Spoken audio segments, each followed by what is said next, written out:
बुर्ज खलीफा की टॉप पर बना ये स्पायर बहुत छोटा सा लगता है। ना ही यहाँ तक पब्लिक को जाने की परमिशन है और ना ही इसमें मौजूद फ्लोर्स ज्यादा ऑक्यूपाइड हैं। लेकिन बुर्ज खलीफा में इसकी इतनी इम्पोर्टेंस है कि अगर ये ना हो तो पूरी बिल्डिंग की मजबूती खतरे में पड़ सकती है। इसको बनाना इंजीनियरिंग टीम की मजबूरी थी और कैसे भी करके इस टास्क को कंप्लीट करना बहुत जरूरी था।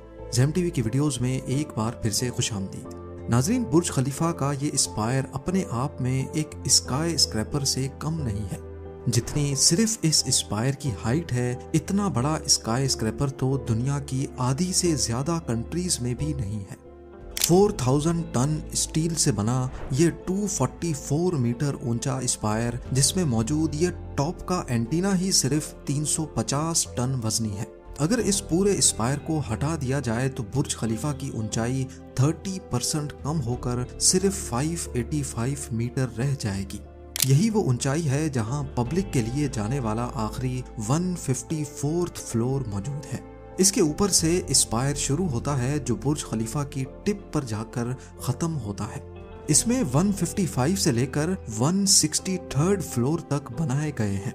पर आपको जानकर हैरत होगी कि ये फ्लोर्स रहने के काबिल बिल्कुल भी नहीं है, क्योंकि तेज हवाओं के दौरान पूरा स्पायर 6 फीट तक हिलता रहता है। जी हाँ, ये इसका कोई फॉल्ट नहीं है, बल्कि स्पायर का हिलना इसका एक एडवांस फीचर है। दुबई की लोकेशन ही कुछ ऐसी है कि एक तरफ अरेबियन गल्फ तो दूसरी तरफ गल्फ ऑफ ओमान है। तेज समंदरी हवाएं दुबई का मुकद्दर है और जिस ऊंचाई पे बुर्ज खलीफा का टॉप है, वहाँ तेज हवाओं के झोंकों की रफ्तार 240 किलोमीटर पर आवर तक आसानी से पहुँच जाती है। इन हवाओं के प्रेशर को ये स्पायर अपने अंदर एब्जॉर्ब कर लेता है। ये खुद 6 फीट तक हिलकर अपने नीचे 154 फ्लोर्स को सेफ रखता है। American structural engineer William baker ने पहली बार बुर्ज खलीफा के लिए ऐसा डिजाइन बनाया था जो हवाओं को रोकता नहीं, बल्कि लिटरली उनको कंफ्यूज करता है।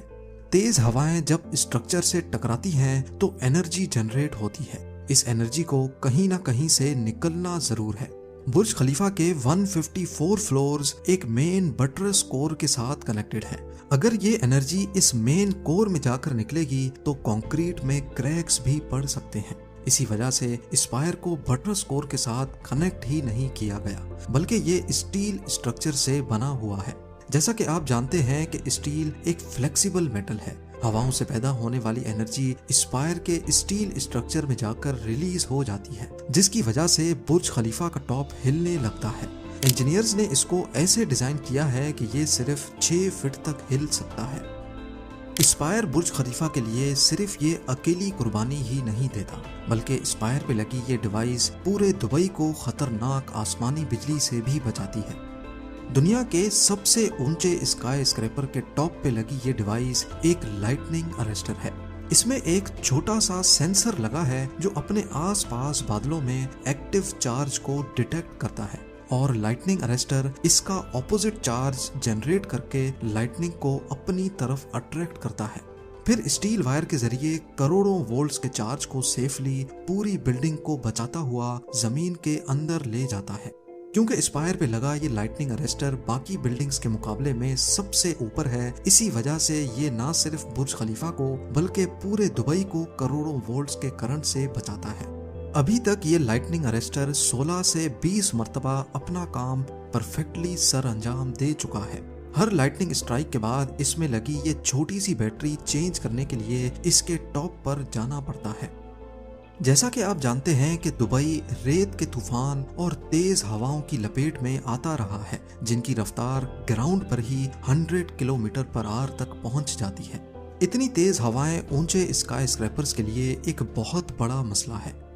न्यूयॉर्क सिटी के करीब मिड टाउन मैनहट्टन में सिर्फ 279 मीटर ऊंचा सिटी ग्रुप सेंटर मौजूद है। 1978 में कंस्ट्रक्शन के बाद इसके डिजाइन में एक बहुत बड़ा इंजीनियरिंग फ्लॉ पकड़ा गया। प्रिंसटन यूनिवर्सिटी के एक इंजीनियरिंग स्टूडेंट ने नोटिस किया कि सिटी ग्रुप सेंटर तेज हवाओं का लोड बर्दाश्त नहीं कर पाएगा।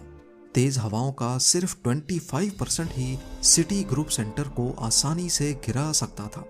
ये फ्लॉ जब बिल्डिंग के डिजाइनर तक पहुंचा तो उन्होंने फौरन कुछ कैलकुलेशंस की और इंजीनियरिंग स्टूडेंट की बात से इत्तफाक किया।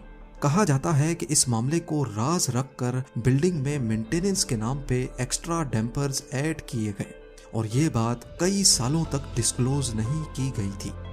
जब तेज हवाएं किसी भी बिल्डिंग से टकराती हैं तो बिल्डिंग की बैक साइड पे रोटर्स पैदा होते हैं जिनको वोर्टिसेस भी कहा जाता है। ये वोर्टिसेस लो एयर प्रेशर के पॉकेट्स होते हैं जो बिल्डिंग को साइडवेज हिलाते हैं। एक बार बिल्डिंग थोड़ी सी भी हिलना शुरू हो जाए तो ये वोर्टिसेस इस मूवमेंट को बहुत ज्यादा बढ़ा देते हैं। इसकी सबसे परफेक्ट एग्जाम्पल पार्क में लगा झूला है जो शायद आप सब ने कभी न कभी जरूर झूला होगा। झूला झूलते वक्त अपनी टांगों को झूले की मूवमेंट के साथ हिलाया जाए तो झूला खुद ब खुद तेज होता जाता है क्योंकि हम अपनी टांगें झूले की फ्रीक्वेंसी के साथ हिला रहे होते हैं। इस फिनोमेना को रेजोनेंस कहा जाता है। दुनिया की सबसे ऊंची बिल्डिंग बुर्ज खलीफा के केस में स्ट्रक्चरल इंजीनियर विलियम बेकर ने ऐसा डिजाइन बनाया जो हवाओं को अपने आप कंफ्यूज करता है। अगर आप गौर करें तो बुर्ज खलीफा के ये तमाम डेक्स एक दूसरे के लेवल पे नहीं बनाए गए बल्कि इनको एसिमेट्रिकली बनाया गया है, यानी हर डेक दूसरे से मुख्तलिफ है। इसकी वजह से जब हवा बुर्ज खलीफा से टकराती है तो उसके हर फ्लोर के पीछे पैदा होने वाले रोटर या वोर्टिसेस भी एक दूसरे से डिफरेंट होते हैं, यानी इनकी फ्रीक्वेंसी टावर की फ्रीक्वेंसी से मैच नहीं कर पाती। यही वजह है कि दुनिया की सबसे ऊंची बिल्डिंग तेज हवाओं को कंफ्यूज करके पिछले 13 सालों से सही सलामत खड़ी है। फिर चाहे हवा नॉर्थ से आए या साउथ से, बुर्ज खलीफा का डिजाइन चारों तरफ से हवा को कंफ्यूज करता है। नॉर्मली किसी भी कंस्ट्रक्शन प्रोजेक्ट बनने से पहले उसका कंप्लीट डिजाइन पहले तैयार किया जाता है, लेकिन बुर्ज खलीफा की कंस्ट्रक्शन के दौरान किसी को भी मालूम नहीं था कि ये टावर कितनी ऊंचाई तक जाएगा। सबसे पहले इसकी प्रपोज हाइट 530 मीटर्स थी क्योंकि 2003 में जब बुर्ज खलीफा की कंस्ट्रक्शन स्टार्ट हुई उस वक्त ताइवान में टाइपाई 101 की कंस्ट्रक्शन अपने आखिरी फेज में थी। टाइपाई 101 की हाइट 508 मीटर्स रखी गई थी, इसीलिए बुर्ज खलीफा को पहले 530 मीटर्स तक बनाने का इरादा किया गया था, लेकिन बाद में ये सोचा गया कि 530 मीटर्स के वर्ल्ड रिकॉर्ड को कोई भी आसानी से तोड़ सकता है। इसीलिए बुर्ज खलीफा की कंस्ट्रक्शन के दौरान उन्होंने फैसला किया कि वो टावर की एक्चुअल हाइट कंस्ट्रक्शन कंप्लीट होने तक डिस्क्लोज नहीं करेंगे, बल्कि इमार प्रॉपर्टीज ने आखिर तक दुनिया को कंफ्यूजन में ही रखा। 2003 में बताया गया कि बुर्ज दुबई, जो कि बुर्ज खलीफा का पहला नाम था, उसकी हाइट 530 मीटर्स होगी। 2004 में बताया गया कि अब इसको 570 मीटर्स तक बनाया जाएगा। 2005 में 710 मीटर, 2006 में 800 मीटर, दोबारा 2006 में 818 मीटर की हाइट बताई गई और आखिर में जब कंस्ट्रक्शन कंप्लीट हुई तो 828 मीटर पे लाकर इसको रोका गया। यही वजह थी कि बुर्ज खलीफा की कंस्ट्रक्शन के दौरान प्रपोज होने वाले दूसरे टाइपाई 101 से भी ऊंचे प्रोजेक्ट्स कभी भी वर्ल्ड टॉलेस्ट बिल्डिंग का टाइटल अपने नाम नहीं कर सके। बुर्ज खलीफा की इन्हीं अनप्रेडिक्टेबल वेरिएशंस की वजह से इमार प्रॉपर्टीज, जिन्होंने इनिशियली ये प्रोजेक्ट प्रपोज किया था, उनको फाइनेंशियल प्रॉब्लम्स का सामना करना पड़ा क्योंकि उन्होंने जो बजट रखा था वो इसकी हाइट बढ़ने के साथ साथ खत्म होता जा रहा था। बात यहाँ तक पहुँच गई कि बुर्ज खलीफा की कंस्ट्रक्शन को ही रोकना पड़ा। फिर अबू धाबी के रूलर शेख खलीफा बिन जायद अल नहयान ने प्रोजेक्ट को फंड करके इसको दोबारा जिंदा किया। यही वो पॉइंट था जब बुर्ज दुबई का नाम चेंज करके बुर्ज खलीफा रखा गया। बुर्ज खलीफा के बाद वर्ल्ड टॉलेस्ट बिल्डिंग का टाइटल अपने नाम करने की रेस में कई प्रोजेक्ट्स अनाउंस हुए और कंस्ट्रक्शन भी स्टार्ट हुई, लेकिन अभी तक कोई उम्मीद नहीं कि ये टाइटल दुबई से कोई छीन पाएगा। सऊदी अरब के जद्दा टावर की कंस्ट्रक्शन पिछले कई सालों से बंद पड़ी है। कुवैत ने बुर्ज मुबारक के नाम से 1 किलोमीटर ऊंची बिल्डिंग बनाने का प्लान बनाया है, लेकिन इस प्लान के बाद इसकी कोई अपडेट नहीं आई। हत्ता के नकील प्रॉपर्टीज ने दुबई में ही एक प्रोजेक्ट नकील टावर के नाम से लॉन्च किया था, जिसकी हाइट 1000 मीटर से भी ज्यादा बताई जा रही थी। 2009 में इसकी कंस्ट्रक्शन भी स्टार्ट हुई, लेकिन अगले ही साल ये प्रोजेक्ट बंद कर दिया गया। बुर्ज खलीफा पर टोटल 1.5 बिलियन डॉलर्स का खर्चा हुआ था, जो कि करीब 12,300 करोड़ रुपए बनते हैं। आज हर रोज 8 से 10,000 टूरिस्ट बुर्ज खलीफा को विजिट करते हैं। अगर एवरेज एंट्री फीस से ही कैलकुलेशन की जाए तो सिर्फ एक साल में बुर्ज खलीफा सिर्फ एंट्री टिकट्स बेचकर $1 बिलियन से ज्यादा कमा रहा है।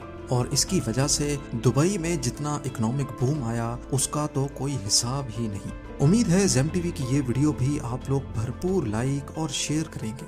आप लोगों के प्यार भरे कमेंट्स का बेहद शुक्रिया। मिलते हैं अगली शानदार वीडियो में।